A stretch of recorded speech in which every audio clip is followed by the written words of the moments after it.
10,000 பேர் வருவார்கள் என்று தெரிவிக்கப்பட்ட நிலையில் அதைவிட அதிகமாக கூட்டம் வரும் என்று எதிர்பார்த்து கூடுதல் பாதுகாப்பு ஏற்பாடுகள் செய்யப்பட்டன.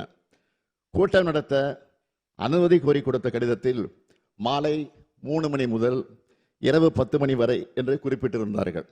ஆனால் செய்தியாளர் சந்திப்பு மற்றும் சமூக ஊடகங்களில் மதியம் 12 மணிக்கு கட்சித் தலைவர் கரூர் வருவதாக அக்கட்சியின் பொதுச் செயலாளர் தெரிவித்திருந்தார். இதனால் கரூரில் காலை முதலே மக்கள் வர தொடங்கிவிட்டனர்.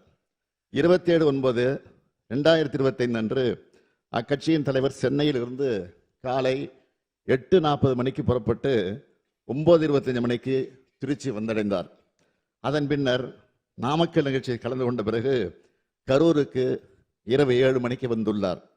அதாவது அறிவிக்கப்பட்ட 12 மணி கடந்து 7 மணி நேரம் கழித்துதான் வந்தார். இந்த காலதாமதம் கூட்ட நெரிசலுக்கு முக்கிய காரணமாக அமைந்தது.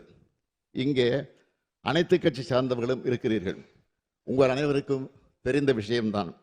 கூட்ட ஏற்பாட்டாளர்கள் சில முக்கியமான ஏற்பாடுகளை செய்ய வேண்டும். அவை அன்றைய தினம் கரூரில் செய்யப்படவில்லை. காலை முதல் காத்திருந்த மக்களுக்கு போதிய குடிநீர் இல்லை.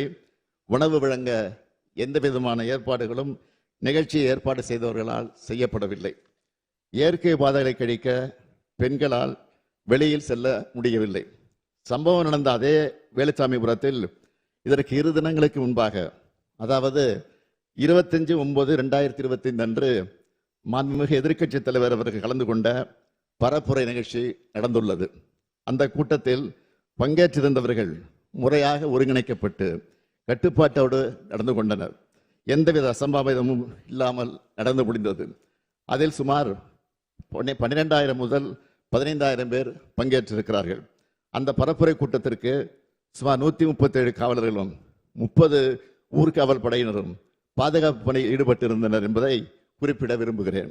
ஆனால் அதற்கு நேர்மாறாக இந்த கட்சியினுடைய நிகழ்ச்சி நடந்துள்ளது.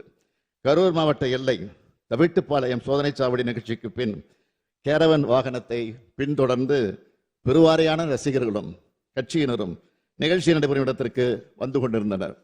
நிகழ்ச்சி நடைபெறும் பகுதியில் கூட்டம் அதிகமாக இருந்ததாலும் பிரச்சார வாகனத்தின் பின்னால் ஏராளமானோர் வந்ததாலும் கரூர் நகர உட்கோட்ட காவல் துணை கண்காணிப்பாளர் அவர்கள் பிரச்சார வாகனத்தில் இருந்த ஏற்பாட்டாளர்களை அக்ஷயா மருத்துவமனை அருகே நிறுத்தி கூட்டத்தில் உரையாற்றுமாறு அறிவுறுத்தி இருக்கிறார்கள்.